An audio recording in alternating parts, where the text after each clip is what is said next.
llegado a presentar, digamos, por la inexperticia de algunas personas, también porque no se conoce muy bien la evidencia o simplemente porque se han seguido, digamos, muchas de esas reglas basadas en la experiencia de mucha gente, y es acerca del manejo de los líquidos en sepsis.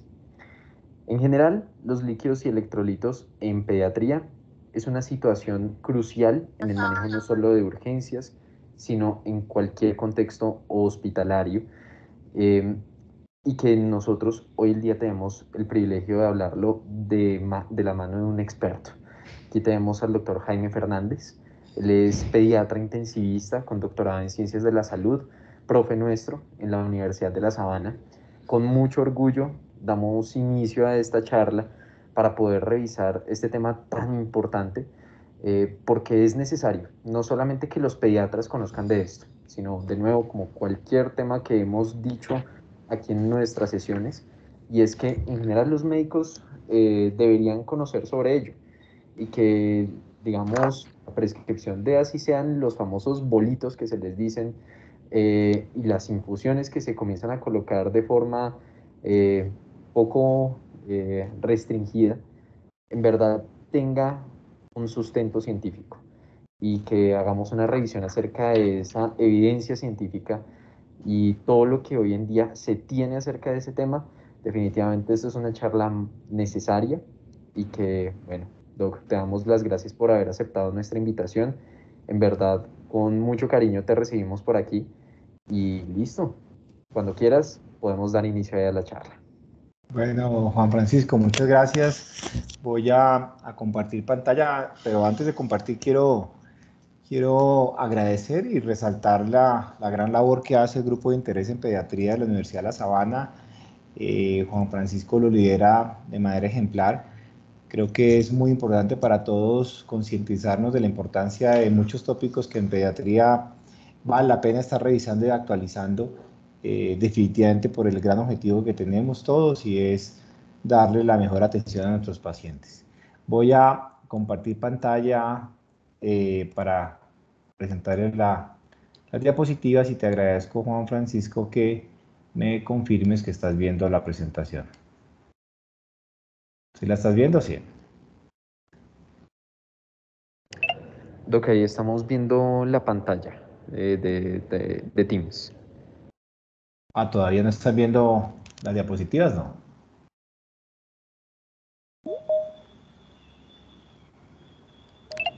No, no, Doc, todavía no las estamos viendo.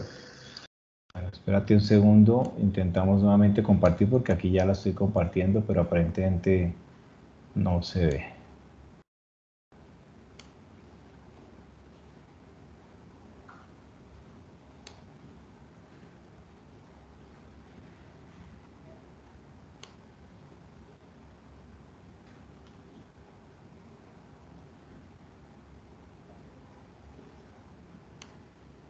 ¿Ya la estás viendo ahí? No. ¿Sí ves ahí la Ahí está diapositiva? cargando. Vamos a ver qué está cargando. Sí, ahora sí. ¿Ahora sí se ve? Listo. Entonces voy a colocar la máxima y empezamos. Si no lo logran ver o algo, tranquilo, me interrumpes y la colocamos otra vez. Bueno, entonces, como estábamos hablando, vamos a hacer un pequeño recorrido sobre cuáles son esos conceptos fisiológicos que tendríamos que tener presentes en términos de macro y de microcirculación cuando hacemos prescripción de reanimación hídrica en niños. Y nuevamente, pues mi agradecimiento y mi reconocimiento al Grupo de Interés en Pediatría de la Universidad de La Sabana por esta amable invitación. La agenda que les traigo pues para hoy es esta que ustedes ven en la diapositiva. Vamos a repasar un poquito el origen de los cristaloides. Conociendo esa historia vamos con seguridad a mejorar nuestros desenlaces y a mejorar nuestro entendimiento. Vamos a hablar un poco de la reanimación hídrica racional y qué llamamos racional, cuáles son las recomendaciones actuales, que es un camino más, un paso más hacia la medicina de precisión, y pues unos mensajes claves ya para llevar a casa. Recordemos que un cristaloide es una mezcla final de sal, agua y electrolitos que usamos desde hace muchos años, más de un siglo, y que lo que se busca fundamentalmente es reponer el volumen intravascular o reemplazar pérdidas sensibles o insensibles.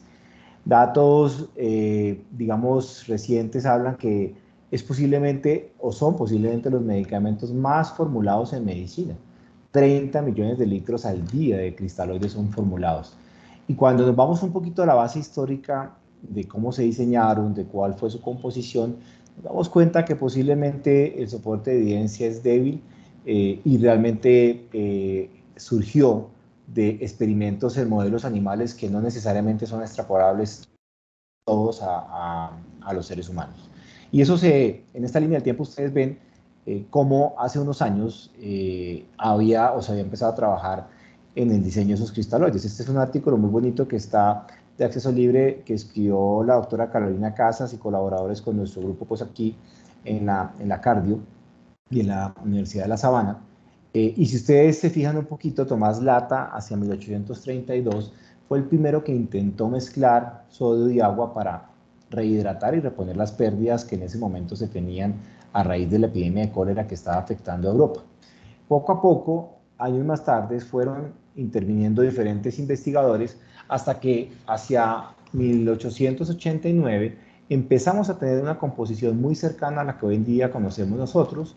En 57, Marco Holly y William Sigar proponen su fórmula de líquidos basales y poco a poco se han venido perfeccionando e intentando tener la mejor mezcla disponible para la reanimación hídrica.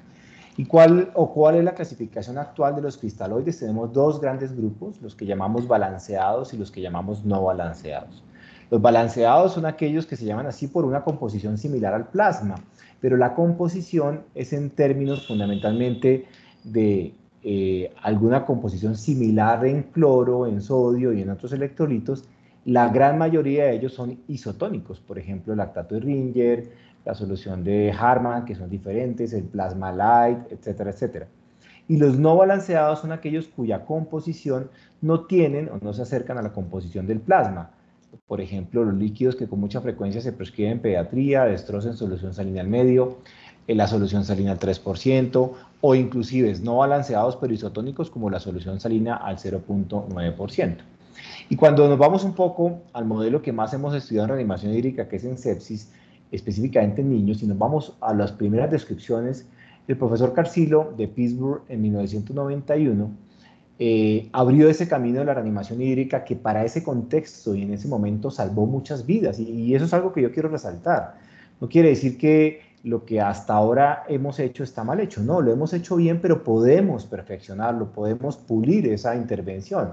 Y es que en ese momento, para el contexto del 90, y lo van a ver en la siguiente diapositiva, teníamos mortalidades extremadamente altas en sepsis. Y Carcillo y su equipo lo que encontró es que en 34 pacientes de 13 meses podían, colocando bolos de cristaloides alrededor de 40 por kilo, mejorar de forma significativa la mortalidad y el cambiar el curso clínico de la enfermedad. Para ese momento no teníamos como claridad meridiana frente a qué otra intervención teníamos que hacer y eso empezó a cambiar un poco la historia de los desenlaces en sepsis al punto que teníamos tanta evidencia que teníamos que empezar a resumirla de alguna forma y es cuando nace el Surviving Sepsis Campaign o la campaña Sobreviviendo a la Sepsis desde la Declaración de Barcelona en el año 2002 tanto para adultos como para niños.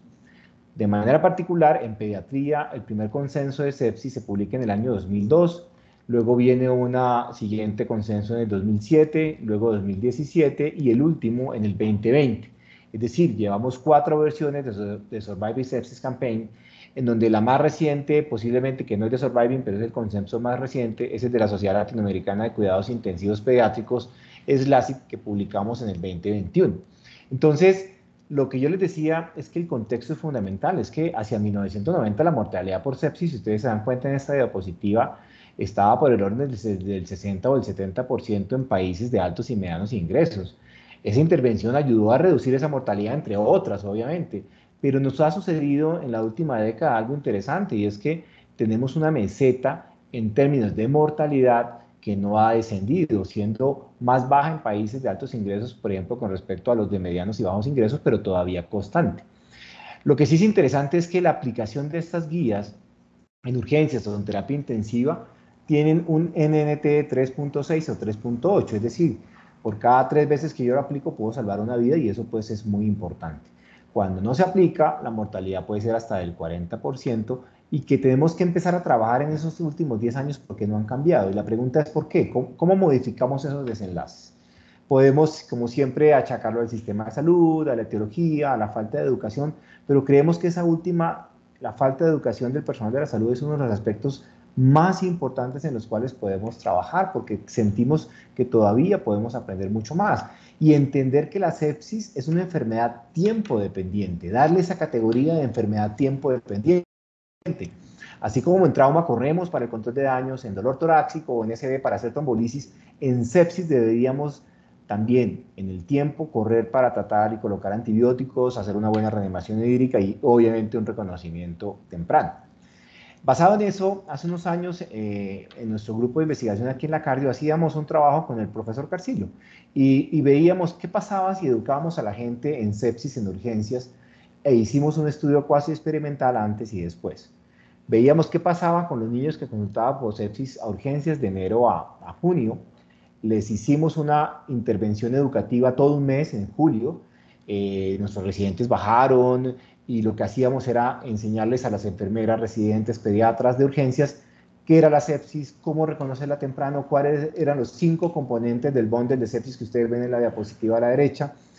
Y empezamos a sensibilizar a todo el equipo de urgencias con carteles y lo demás de reconocer tempranamente la sepsis. Luego, entre agosto y diciembre, evaluábamos qué pasaba luego de esa intervención educativa. Tuvimos un poco más de 4.000 consultas y 197 pacientes incluidos, 60% fue preintervención, 40% posintervención. ¿Qué encontramos en esta investigación? Que con esa sencilla intervención educativa había una reducción de la estancia hospitalaria de casi 3.6 días por paciente. Eso era muchísimo, lo que hablaba de un reconocimiento más temprano. Había una reducción del 12% en ventilación mecánica y realmente no sabíamos por qué. Y luego con estudios recientes entendimos que sobrecargábamos menos a los pacientes y hacían menos edema pulmonar. Y había una media en la reducción de formulación de antibióticos.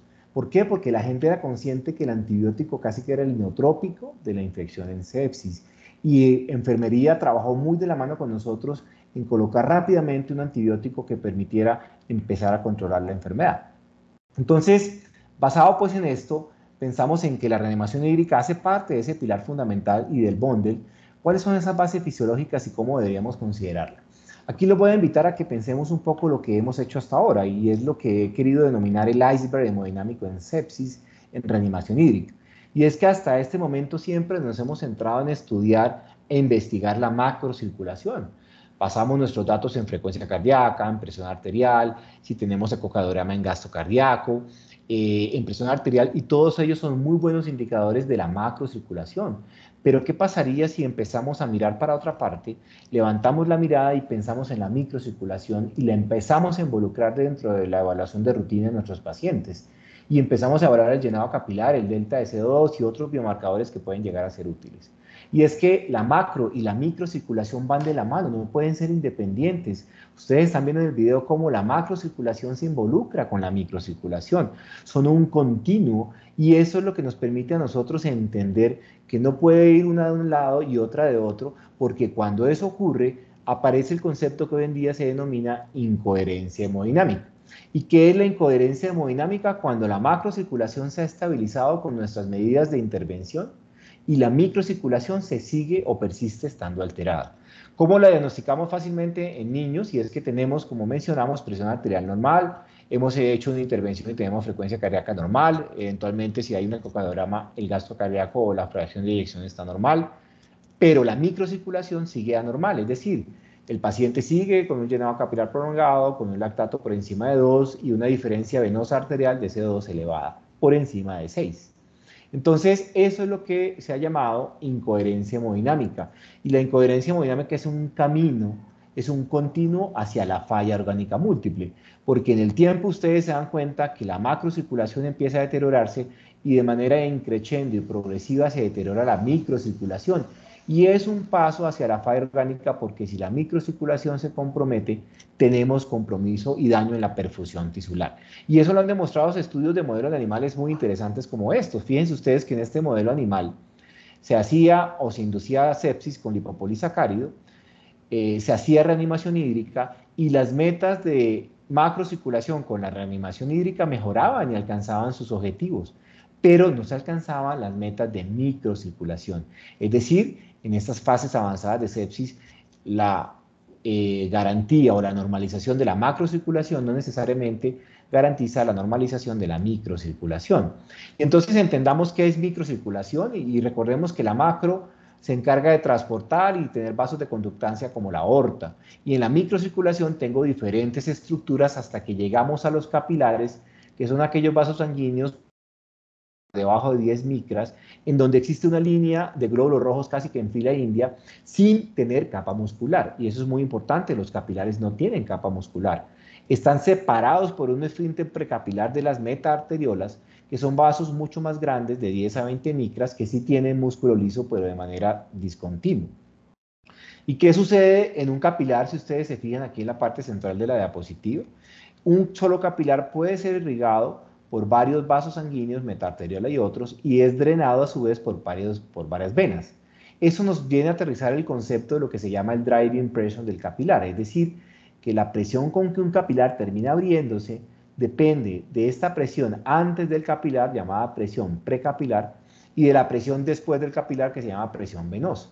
La diferencia en estos dos me va a dar la capacidad de reclutar este capilar. Entonces pensemos un segundo, si tengo una presión precapilar baja, pues este capilar no se va a reclutar. O por el contrario, si tengo una presión venosa alta, pues este capilar tampoco se va a ser reclutado. Y es allí donde vienen los problemas de entregar el oxígeno a los tejidos porque el capilar finalmente no está llevando buena cantidad de glóbulos rojos. Y ese trastorno en la entrega de oxígeno a los tejidos pueden ser por problemas de convección o de difusión. Los problemas de convección relacionados mucho con la morfología del glóbulo rojo y el tono arterioral, y los problemas de difusión muy relacionados con algo que llamamos la densidad capilar funcional. ¿Qué es la densidad capilar funcional? El número de capilares que normalmente se perfunden por área de tejidos. Ustedes van a decir, bueno, doctor Fernández, pero eso en términos reales, ¿qué es? Pues resulta que nosotros en el cerebro y en el miocardio, órganos santuarios, tenemos en casi 3.000 capilares por cada milímetro cúbico de tejido. O sea, una cantidad impresionante de capilares. Eso también está en el pulmón, en el hígado, en el riñón. Pero en órganos posiblemente menos, con responsabilidades menos grandes, menos importantes, no, sino menos relevantes para nuestra fisiología, como el hueso o la grasa, tienen 100 capilares por milímetro cúbico. Entonces estamos diciendo, bueno, tengo una gran cantidad de capilares de reserva en cerebro, en miocardio, en pulmón, para entregar el oxígeno a los tejidos. Y cuando el glóbulo rojo entra a este capilar y tengo una cantidad de oxígeno entregada a los tejidos, hay un gradiente que pasa hacia el intersticio hasta que llega a la célula con 1 a 5 milímetros de mercurio. De tal manera que si me fallan unos capilares puedo reclutar casi un 500% más de capilares para intentar llevar mayor cantidad de sangre y oxígeno a los tejidos.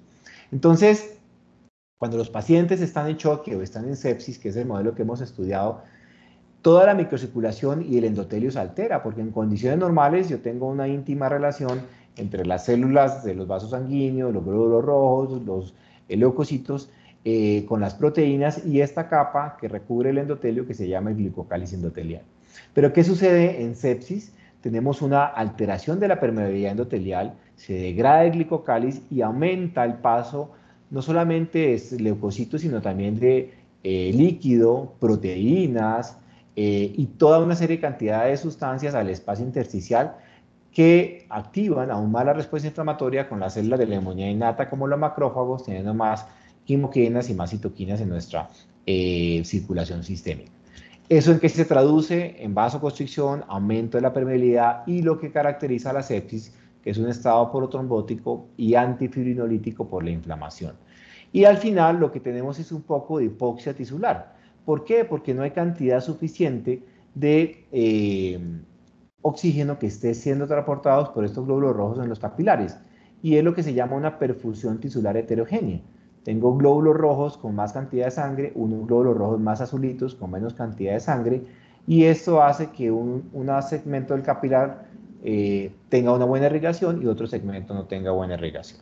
Entonces, el problema grande que nosotros tenemos con una reanimación hídrica inadecuada es que si administramos demasiada cantidad o una calidad de manera inadecuada, lo que hacemos es alterar esa entrega de oxígeno a los tejidos, particularmente desde una óptica de la microcirculación, que va a tener consecuencias inadecuadas y va a llevar a una falla orgánica.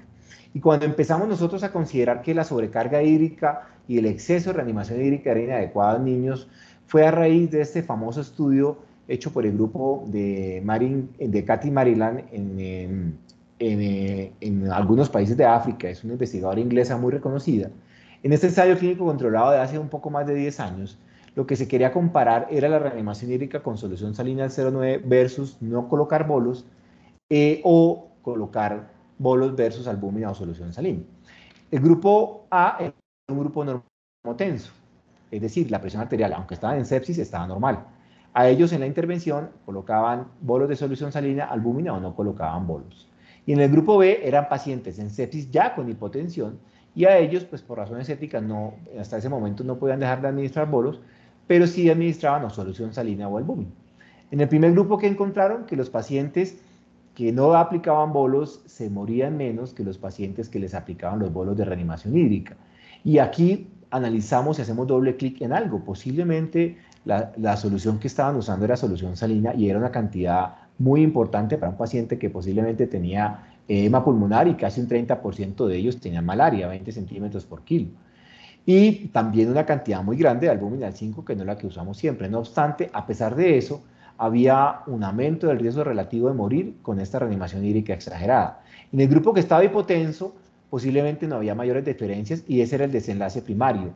En los desenlaces secundarios, fundamentalmente encontraban en el grupo normotenso, que tenían más edema pulmonar y más hipertensión endocraneana, los que les colocaban bolos frente a los que no les ponían bolos. En el grupo que estaba hipotenso, encontraron posiblemente, cuando comparaban cualquier bolo versus no bolo, mayor riesgo de algún tipo de complicación, inclusive la muerte a los 28 días.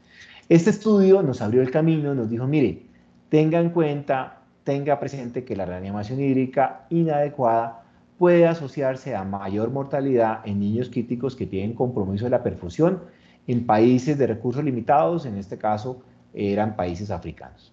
Entonces, basado en eso, empezó a recorrerse un camino del exceso de líquidos que podía asociarse a malos desenlaces en terapia intensiva o niños en estado crítico.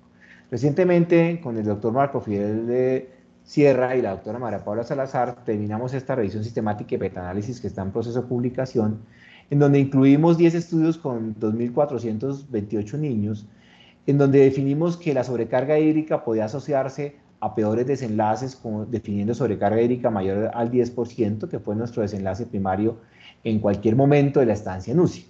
Que encontramos que los pacientes en el Forest Plot, ustedes pueden darse cuenta, que tenían sobrecarga mayor al 10% en cualquier momento de su estancia en UCI, tenían casi 10 veces mayor riesgo de mortalidad y también casi 5 veces mayor necesidad de ventilación mecánica. En otras palabras, la reanimación hídrica inadecuada se asociaba a peores desenlaces en niños críticos. ¿Y por qué? Porque sencillamente esta sobrecarga, lo que hemos visto hasta ahora, daña el endotelio, hay aumento de la permeabilidad endotelial, edema de órganos y falla orgánica múltiple. A eso lleva la sobrecarga hídrica cuando no es necesario esa cantidad de reanimación hídrica. Pero también es importante tener presente que además de la cantidad inadecuada, que puede tener malas consecuencias, también la calidad puede afectar la microcirculación del endotelio y asociarse a peores desenlaces. Y en términos de calidad, mencionábamos que hay dos tipos de cristaloides, los balanceados y los no balanceados. Los balanceados, como el lactato de Ringer que tenemos todos, tiene un pH más cercano al fisiológico y un cloro más cercano al cloro del plasma, pero si vemos los no balanceados, como la solución salina 0,9, la solución salina tiene un pH ácido y tiene 40% más de cloro que el cloro del plasma. Entonces le estoy ofreciendo una cantidad enorme de cloro en muy poco tiempo en un endotelio que de hecho está inflamado y que puede aumentar la permeabilidad endotelial.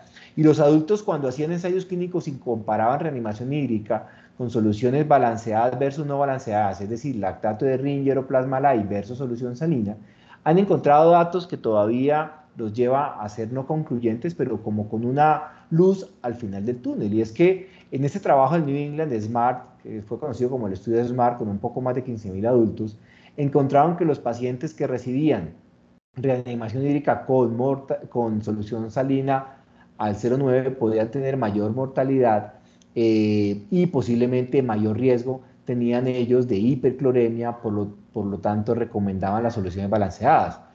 Un par de años más tarde, el estudio hecho por el grupo brasileño de Sampieri y colaboradores denominado Ensayo Clínico Basic, lo que encontró es que posiblemente no había diferencia entre los dos grupos. Pero cuando vamos un poquito de diseño de validez interna de esta investigación, nos damos cuenta que casi un 30% de los pacientes había recibido ya 20 centímetros por kilo de cristaloides antes de ingresar al protocolo y de hecho necesitó hacerse luego un análisis de los datos de este estudio porque había un déficit o una alteración de la validez interna en el diseño muy importante. Pero ¿qué tenemos en pediatría? Hay dos estudios posiblemente muy interesantes. El primero de ellos es una revisión sistemática de metaanálisis del grupo canadiense, en donde encontraron que los pacientes que eran reanimados con solución balanceadas tenían mejor nivel de bicarbonato y también mejor pH entre 4 y 12 horas después de ser utilizados sin diferencia en otros desenlaces. Por lo tanto, dicen que estos pacientes podrían recibir soluciones balanceadas. Nuestro grupo hace un par de años aquí en la cardio comparaba soluciones no balanceadas y el desenlace en injuria renal aguda en niños con sepsis con un modelo de propensity score matching y cerca de 100 pacientes. ¿Qué encontramos?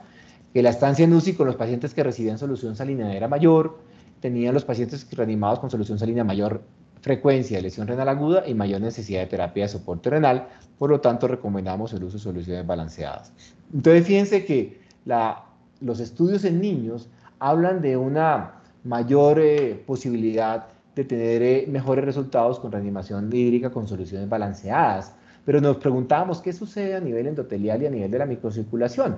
Y también nuestro grupo de investigación hacía este estudio hace un par de años y que fue publicado a principios de este año, en donde cogíamos los pacientes antes de hacer reanimación hídrica y le medíamos con videomicroscopía sublingual en la Universidad de La Sabana y la Fundación Cardio Infantil, que fueron las dos instituciones participantes, esta microcirculación y el videomicroscopio nos daba estas imágenes, más o menos como la que ustedes ven aquí en el video de la derecha. Aquí se ve una vénula, se ven arteriolas y se ven pequeños capilares aquí en la parte superior que están siendo reclutados. Este era un paciente que le estábamos midiendo la microcirculación con este videomicroscopio que al final toma unos datos de estas capilares y estas arteriolas, van esos datos a un software, los analiza y nos da una serie de indicadores que nos hablan del daño endotelial y de la microcirculación y una variable que se llama PBR que me habla de la degradación del glicocálice. El PBR es la región límite perfundida, es la distancia entre un glóbulo rojo y el glicocálice endotelial. Lo normal es que sea menor a 2 micras, pero cuando el glicocálice está dañado, alterado, degradado, porque el paciente tiene cualquier alteración como la sepsis, está mucho más alto de 2 micras. Y muchas veces se liberan estas sustancias o productos de degradación del glicocálice y magnifican la respuesta inflamatoria. ¿Qué encontramos en este estudio? Antes de colocar los cristaloides medíamos esas variables de videomicroscopía a las 2, a las 6 y a las 24 horas. Lo que encontramos es que fundamentalmente había las alteraciones descritas de heterogeneidad en la microcirculación. Fíjense ustedes cómo se comporta la microcirculación después de un bolo de un cristaloide balanceado. Veíamos cómo había mejor reclutamiento capilar, cómo había mejor llenado de las vénulas, que son estos vasos grandes, mejor llenado de algunas arteriolas, que son estos vasos aquí más pequeños, y aquí se ve cómo se abre y se cierra un capilar, es decir, con los cristaloides balanceábamos, observábamos que existía mejor metas en microcirculación de reanimación hídrica. Y lo que sucede es que en los dos grupos estaba alterada el glicocálice inicialmente, pero en el grupo de soluciones balanceadas había un descenso progresivo, mientras que en el grupo de solución salina empeoraba ese glicocálice endotelial. En otras palabras, el grupo que recibía solución salina tenía casi 4 veces más riesgo de tener degradación del glicocálice y activación endotelial. Pero encontramos algo aún más interesante y es que eso se asociaba a hipercloremia. Los pacientes que recibían solución salina tenían 40% mayor riesgo de hipercloremia y también tenían posiblemente más inflamación medido con ferritina y con PCR. Entonces, lo que nosotros encontramos es que esas soluciones, por su componente ácido y su exceso de cloro, podría activar el endotelio y podía ayudar a degradar el glicocálice endotelial, posiblemente relacionado en gran parte por esa cantidad de cloro. Y es que resulta que esos investigadores del Cincinnati Children's Hospital hace 5 años habían encontrado algo similar, y es que habían encontrado que el cloro en exceso, la hipercloremia, se asociaba a un curso complicado en terapia intensiva de niños con choque séptico y a mayor mortalidad. En otras palabras, luego de estratificar por riesgo mortalidad por una kit de biomarcadores de transcriptómica llamado, y proteómica llamado Perceval, encontraron que un cloro mayor a 110 era un factor de riesgo independiente de mortalidad a los 28 días. En otras palabras, los pacientes con cloro mayor a 110 tienen 4 veces mayor riesgo de morir por sepsis y posiblemente esté relacionado con lo que encontrábamos nosotros de activación endotelial y degradación del glicocálice.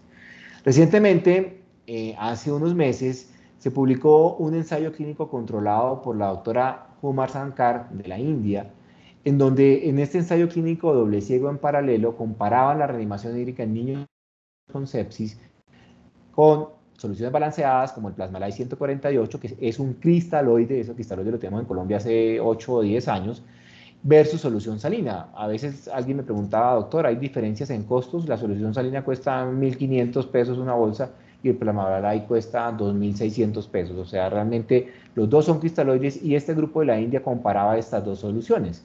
Desenlace primario era la frecuencia de lesión renal aguda a los 7 días, y los secundarios, complicaciones como las que ustedes ven aquí anotadas. Que encontraron que los pacientes que tenían reanimación hídrica con solución salina tenían más frecuentemente evolución a falla renal aguda o lesión renal aguda, y los pacientes que recibían soluciones balanceadas tenían menos riesgo de desarrollar lesión renal aguda. También los pacientes que recibían solución salina tenían mayor riesgo de tener hipercloremia sin diferencias grandes en mortalidad. La explicación que da esta investigación es que posiblemente está relacionada con la composición, con el exceso de cloro y con daño del glicocálice endotelial. Entonces, basado en estos principios fisiológicos y consecuencias, ¿cuáles son las recomendaciones actuales de reanimación hídrica en términos de cantidad y calidad? En primer lugar, que usted se pregunte cuáles son las metas que debo cumplir en este paciente. No todos los pacientes son iguales, no todos los pacientes los puedo meter en la misma bolsa. Debo tener metas y empezar a involucrar metas de reanimación hídrica en macro y en microcirculación. En macrocirculación, frecuencia cardíaca, presión arterial. En microcirculación, el llenado capilar. Es una meta que tenemos todos los días a la cabecera del paciente, y lo vamos a ver ahora. Si hay herramientas de monitoreo más avanzada, puedes tenerlas, como monitoreo gastrocardíaco o videomicroscopía. Y hasta que tengamos metas de macro y microcirculación, o hasta que tengamos un tiempo de llenado capilar adecuado. Y es que decimos, bueno, ¿cómo me sirve el llenado capilar para ver la microcirculación? Y es que resulta que el llenado capilar hay que medirlo de forma adecuada y de forma correcta, y hoy en día estamos usando esa medición que se llama llenado capilar estandarizado. ¿Qué es el llenado capilar estandarizado? Es la forma como buscamos en todos los pacientes hacerlo de la misma manera, y como se usó en un estudio muy grande, muy importante de adultos, que se llama Andromeda Shock. En ese estudio se hacían estos 6 pasos para medir el llenado capilar estandarizado: la mano a altura del corazón, en un ambiente térmico adecuado, hacemos con una laminilla una presión por cerca de 10 segundos hasta que esté el pulpeo de los dedos pálidos. Usted tiene listo el cronómetro de su celular. Tan pronto usted suelta la laminilla, suelta el cronómetro, lo activa y para el reloj cuando usted vea que hay recuperación de la perfusión. De esa forma, estandarizamos tomar el llenado capilar de la misma manera en todos los pacientes. Lo que ha descrito la OMS es que en pacientes con infecciones, un llenado capilar mayor a 2 segundos aumenta 4 veces el riesgo de morir, y es mucho más útil en enfermedades infecciosas. Entonces, es importante tener en cuenta que el llenado capilar puede estar influenciado por varios factores, como la temperatura, el medio ambiente, la calidad de la técnica, y puede oscilar en los diferentes grupos etarios. En general, nosotros consideramos normal por debajo de 2 segundos para los niños. Y es que nos preguntábamos también con nuestro grupo, ¿qué sucede con los pacientes con un llenado capilar? Está alterada la perfusión, pero específicamente, ¿qué parte de la perfusión se altera?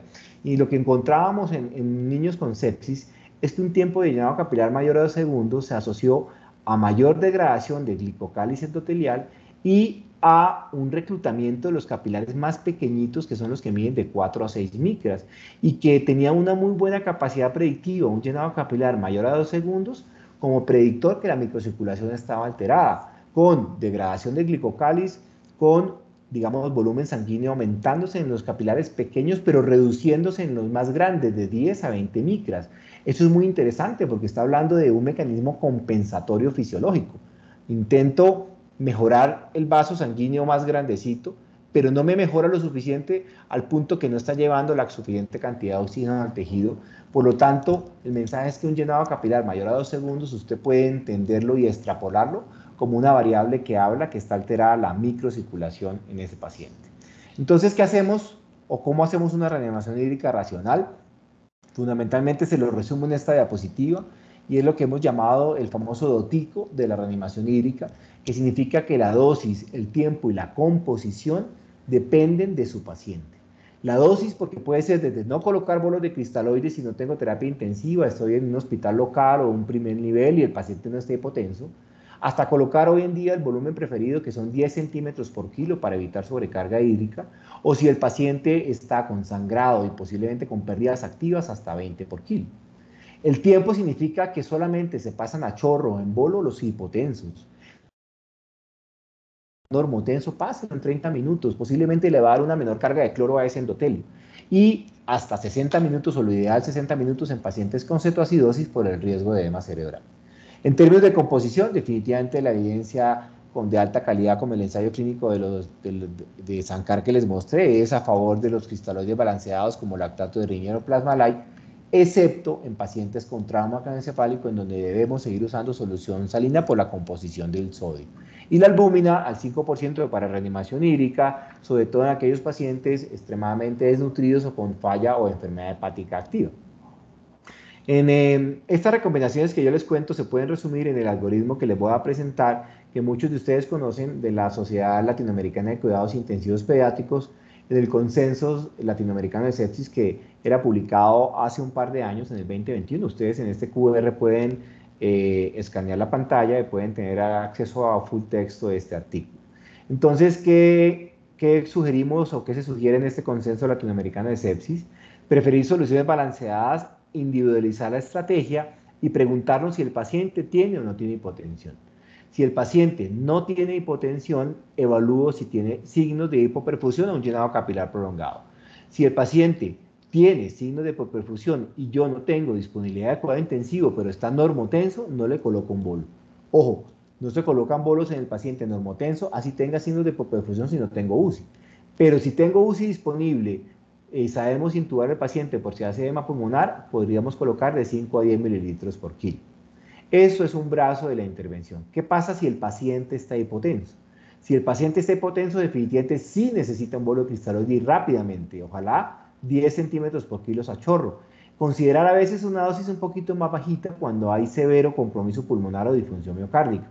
Lo interesante de cualquiera de estas medidas es que usted puede llegar a repetir los bolos hasta 40 por kilo si no tiene UCI, si el paciente sigue con pérdidas importantes, pérdidas o tercer espacio o un sangrado, por ejemplo.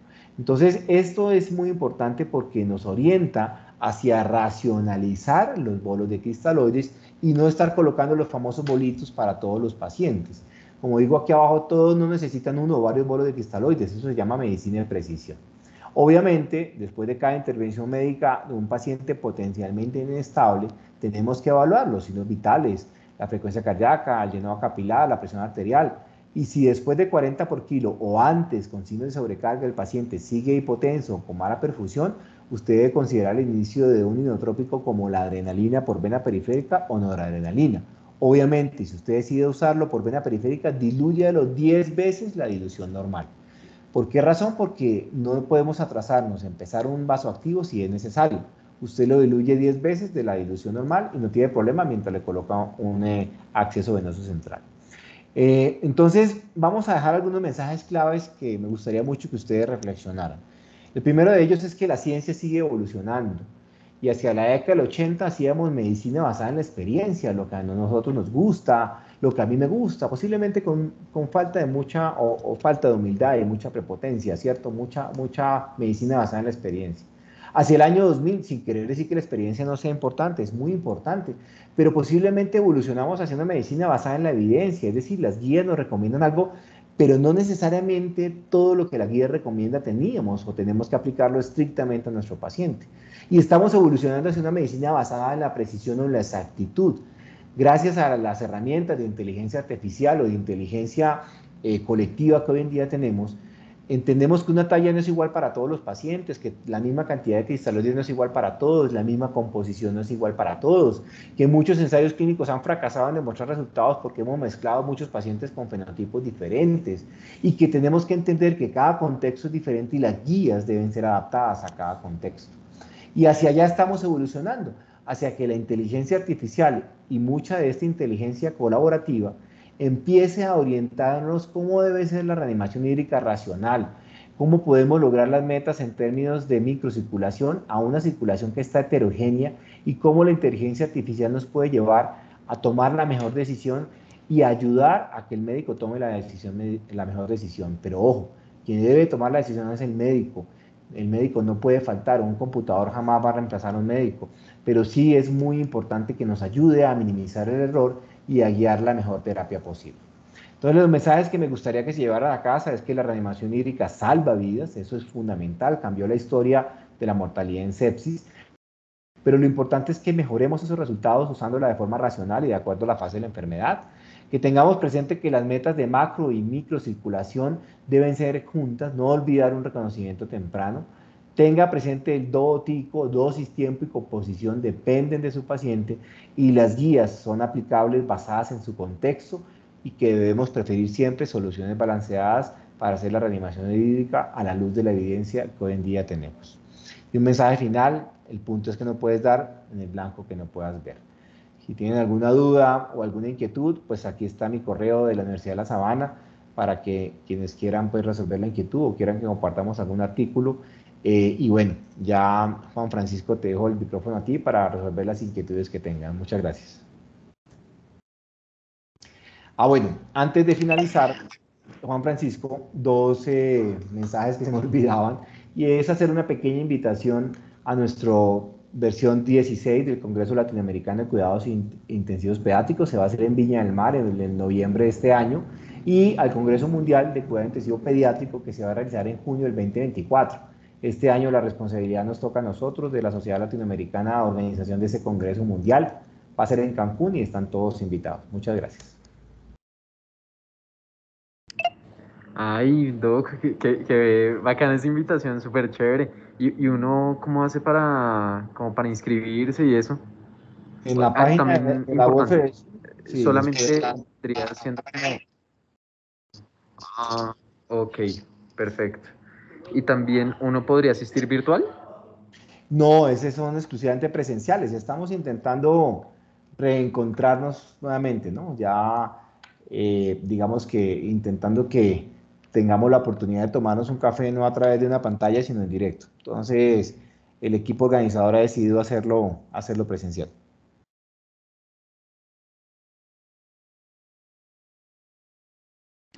Ah, bueno, Doc, no, perfecto. No, pues si quieres, lo que vienen siendo como las diapositivas ahí del final, podrías enviarlas ahí si quieres por el chat para que las personas interesadas puedan escanear el código y todo eso. Eh, Sí, sí, sí, de una. Súper chévere esas invitaciones porque pues todos esos eventos para actualizaciones son geniales. Súper. sí. No, Doc, en serio. Con respecto a la charla, en verdad, muchas gracias. Es una revisión súper completa, obviamente, que pues llega a cubrir todo lo que nosotros, digamos, necesitamos conocer acerca de este tema, sus antecedentes, lo que viene siendo la naturaleza de estos fármacos, porque en realidad esto no es como la gente cree que los líquidos no son fármacos, en realidad esto sí es importante saber lo que tienen reacciones adversas y que si uno se le va la mano pueden ser letales. Entonces, conocer esos procesos, como bien decías ahorita, racionales de la prescripción de líquidos, muy chévere, saber cuándo hacerlo y esperamos que pues, el objetivo se haya cumplido de que los asistentes, las personas que están aquí, quienes nos vean diferido por la grabación de la charla, puedan saber estos objetivos, ¿sí? Y que conozcan la importancia de este tema. Sin duda es algo importantísimo y que para todos debería quedar súper claro porque Sí, como hemos escuchado siempre en urgencias en cualquier parte, los bolitos, toca tenerles miedito, en realidad, porque eso no es tan inocuo como parece. Entonces, voy a revisar aquí si existen manos levantadas. Eh, creo que no. No, no encuentro manitos levantadas. Y por el chat, a ver, tampoco encuentro por aquí. Pero listo. No, y ya saben, definitivamente aquí eh, creo que pues, no hay preguntas por el hecho de la claridad del tema. En realidad, muchas gracias. Eh, y creo que el objetivo pues, se logró. Y gracias por tu tiempo, por estar aquí con nosotros y a todos nuestros asistentes por haber estado junto con nosotros en esta charla. Bueno, Juan Francisco, muchas gracias por la invitación. Un abrazo para todos. Muchas gracias. Listo. Un abrazo, Doc. Chao, Chao. chao.